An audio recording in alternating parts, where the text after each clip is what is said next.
So we're talking about the long essay section on the AP US History exam. In the first video on this essay, we talked about kind of general strategy for how to approach the essay. You've got 35 minutes to write it, so I recommend you spend 5 to 10 minutes planning and 25 to 30 minutes writing. So the question we've decided to answer is, some historians have argued that the New Deal was ultimately conservative in nature. Support, modify, or refute this interpretation, providing specific evidence to justify your answer. So we've come to the conclusion that there are 3 different ways we could go with answering this question. Now we could say, yes, we think that the New Deal was ultimately conservative.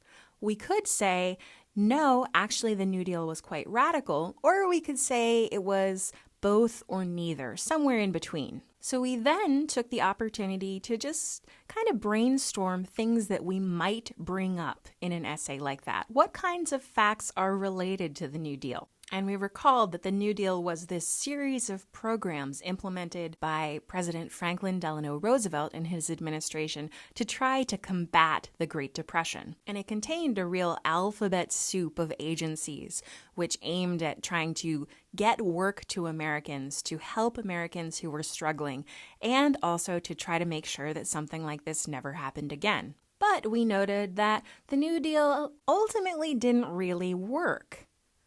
Partly because the Supreme Court rolled back some of its agencies as being unconstitutional, and partly because it was actually World War II that got the United States out of the Great Depression. So let's take a minute and just pinpoint some of the themes that have come up as we've brainstormed these possible pieces of evidence. Well, it seems like we definitely want to talk about just kind of the system of government in general.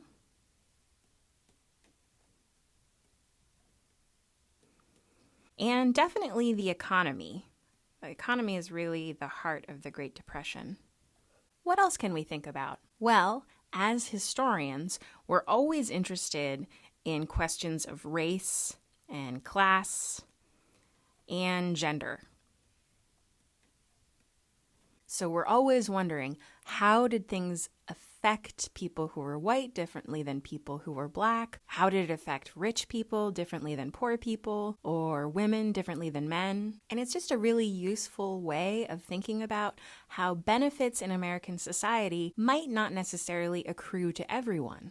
Okay, so these are some possible themes we can cover. Now let's ask ourselves whether in each of these themes, the New Deal was something that was radical or something that was conservative.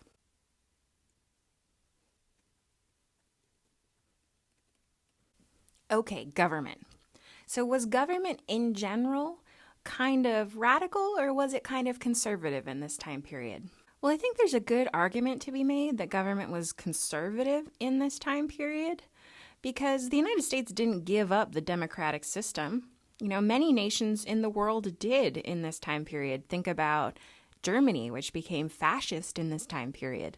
So there's still a commitment in the New Deal to keeping the governmental system of democracy alive. Even though the economy has tanked, no one has said, well, this is a clear example that democracy doesn't work, so let's try being fascist. But you could also say that there is a radical change in government in this time period because the government is now taking on roles it has never taken on before. So there's just a completely new level of intervention in the economy by the government that you could say is completely radical.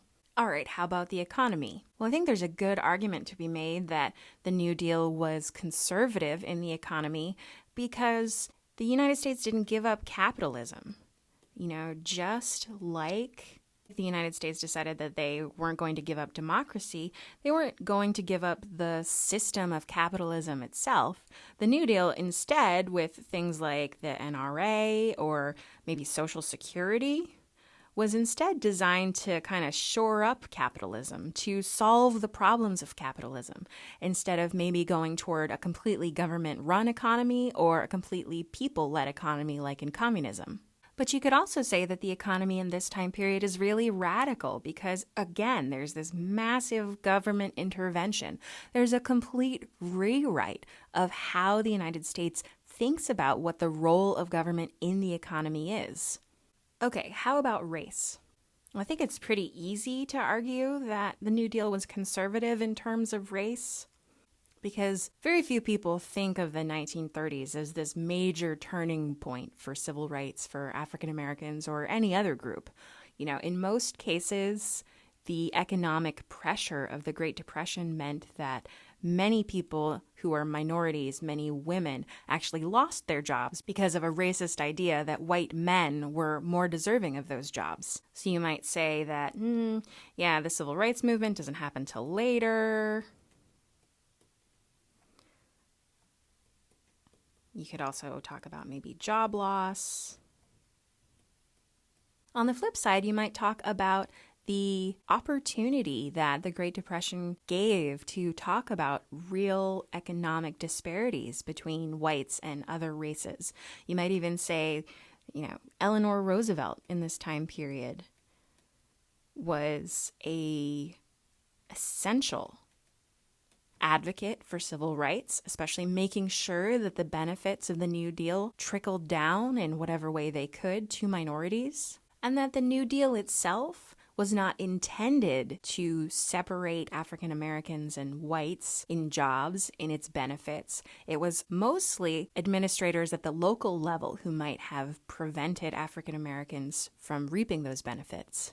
Okay, what about class? Well, I think this is a really important one because the New Deal is all about the relationship between the rich and the poor. And I think one thing that the New Deal does that is very revolutionary, I know I'm flipping the order here, is it really makes people question the idea that wealth is earned completely without relationship to one's status in life, right? In the period of the Gilded Age, many people said things like, oh, well, the wealthy people, the white people, they are in a better position in life because they're more deserving. They've worked harder. They maybe even be racially superior according to the logic of the time. And then the Great Depression, which affects so many people, really makes people rethink this idea that wealth and status are connected with one's personal worth. So you could say it really kind of upends this idea of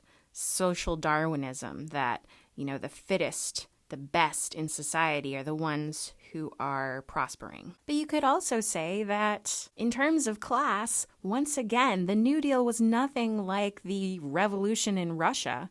There was no massive redistribution of land. There wasn't this great sense of class consciousness and workers' uprising.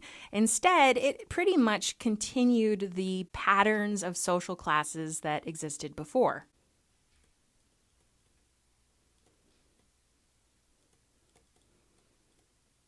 In terms of women's lives in the New Deal, you might say that, things for women might even have been worse in this time period than in the 1920s, because again, as jobs contracted, those jobs were often reserved for white men. In fact, some of these programs, like the Civilian Conservation Corps, were only for men, only for people who were considered breadwinners. On the radical side, you could say that the New Deal opened up many new positions for women in the federal government. For example, Franklin Delano Roosevelt appointed Frances Perkins, the first ever cabinet secretary who was a woman. And you might also even talk about Eleanor Roosevelt and her own prominence. She really transformed the position of First Lady, which is something that is going to be important throughout the rest of the 20th century. So you may be noticing here that there are good arguments for going either way. And the fact is, either way you argue this, or even if you choose to go this route of modifying or saying either or both radical and conservative, they're both right. So at this point, you just have to decide which way you want to write about and then marshal your evidence for your essay. And we'll get to that in the next video.